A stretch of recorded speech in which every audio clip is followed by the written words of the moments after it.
जय हिंद वेटरन्स, कैसे आप लोग? मजे में रहना चाहिए।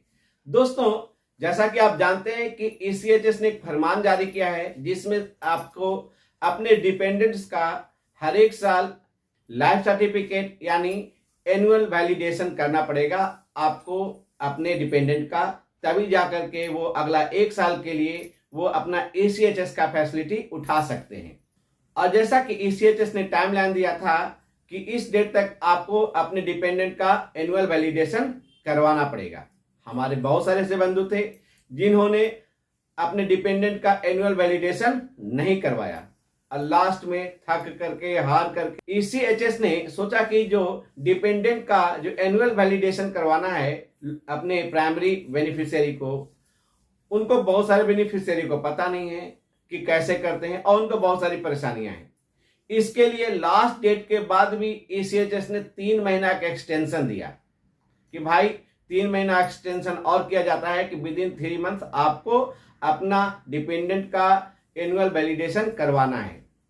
3 महीना फिर गुजर गया और जैसा कि आपको मालूम है कि फौज में 3 प्रकार के चाल होता है, दौड़ के चल, तेज चल और धीरे चल, और कुछ लोग तो चलते ही नहीं है। यानी कि ईसीएचएस ने 3 महीना का जो एक्सटेंशन दिया अपने डिपेंडेंट का एनुअल वैलिडेशन करवाने के लिए, लोगों ने उस समय भी नहीं कर पाए।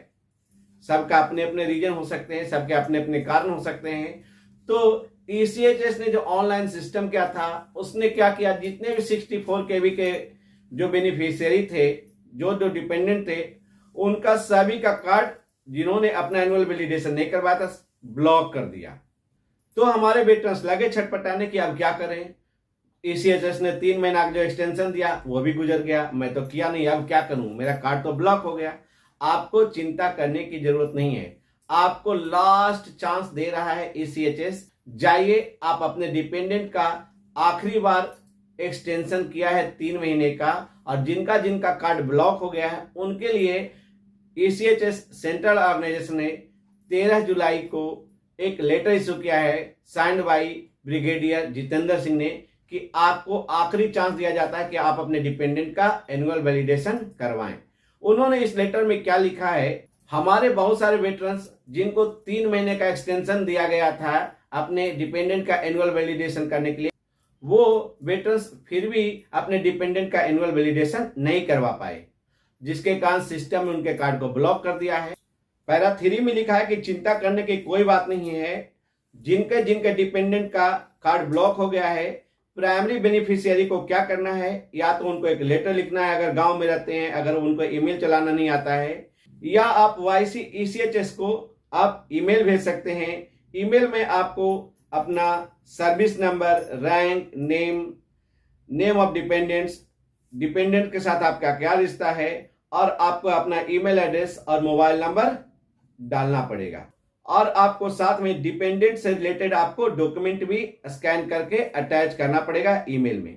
तो डॉक्यूमेंट्स में क्या होगा, डिपेंडेंट का आपके पास डिपेंडेंट कार्ड होगा, उसको स्कैन कर लीजिएगा, पैन कार्ड को स्कैन कर लीजिएगा, और इनकम टैक्स साइट पर जाकर 26AS डाउनलोड कर लीजिएगा। अगर कोई आईटी रिटर्न भरता है तो आईटी रिटर्न का कॉपी लगा दीजिएगा। इन सारे चीजों को आपको स्कैन करके आपको ईमेल पर भेजना पड़ेगा। ओआईसी पॉलीक्लिनिक क्या करेगा, उसको चेक करेगा, और चेक करने के बाद आपके उस ईमेल को रीजनल सेंटर को भेज देगा, और रीजनल सेंटर उसको स्क्रूटनाइज करेगा और देखेगा कि आपने जो ईमेल भेजा है अपने डिपेंडेंट के कार्ड को अनब्लॉक करने के लिए, क्या आपका डिपेंडेंट एलिजिबल है मेडिकल फैसिलिटी लेने के लिए। और डायरेक्टर रीजनल सेंटर क्या करेगा, डायरेक्टर रीजनल सेंटर सिर्फ एक टैब यूज करेगा, वन टाइम एलिजिबिलिटी एक्सटेंशन। सिर्फ एक बार आपको चांस दिया जा रहा है, आखिरी बार, और साथ में ये बोला जा रहा है कि भाई विद इन 3 मंथ जैसे ही आपका कार्ड अनब्लॉक हो गया तो आपको साइट पर जाकर के आपके अपने डिपेंडेंट का एनुअल वैलिडेशन करवाना पड़ेगा। लेकिन अभी भी हमारे बहुत सारे वेटरन्स के डिपेंडेंट के पास पैन कार्ड नहीं है, वो क्या करेंगे, उनके पास तो फॉर्म 26 कहीं से मिलेगा नहीं, उनके पास इनकम टैक्स रिटर्न का कोई डॉक्यूमेंट तो होगा नहीं, तो क्या करेंगे। उनके लिए क्या करना है, उनको स्टेट गवर्नमेंट के रेवेन्यू डिपार्टमेंट से इनकम सर्टिफिकेट लेना पड़ेगा और सबमिट करना पड़ेगा कि इनका यानी इनके डिपेंडेंट का इनकम नील है। साथ में आपको एक बात याद रखना है कि आपके डिपेंडेंट का इनकम 9,000 रुपये से ज्यादा नहीं होना चाहिए। और माता पिता के केस में अलग है, यानी माता पिता के दोनों कंबाइन 9,000 रुपया से ज्यादा नहीं होना चाहिए। यानी डिपेंडेंट यानी बच्चा हो या बच्ची हो या भाई हो या बहन हो, उनका इंडिविजुअल इनकम 9,000 से ज्यादा नहीं होना चाहिए। लेकिन माता पिता के केस में आपको ज्वाइंटली माता और पिता दोनों मिलाकर के 9,000 रुपये से ज्यादा उनका इनकम नहीं होना चाहिए, तभी वो ECHS के फैसिलिटी पाने के लिए एलिजिबल हैं। इस बात को आप ध्यान में रखिएगा। तो आपसे अनुरोध है कि आप जल्दी करें। अगर आपका डिपेंडेंट का कार्ड ब्लॉक हो गया तो आप जल्दी से OIC पॉलीक्लिनिक को ईमेल भेज दीजिए और जो डॉक्यूमेंट मैंने बताया है वो डॉक्यूमेंट ईमेल के साथ अटैच कीजिए, ताकि आपके डिपेंडेंट का कार्ड अनब्लॉक हो सके। उसके बाद साइड में जाकर के आप उसका एनुअल वैलिडेशन करें, ताकि आपके बच्चे का यानी आपके डिपेंडेंट अगले 1 साल के लिए ECHS फैसिलिटी के लिए एलिजिबल हो सके। जय हिंद।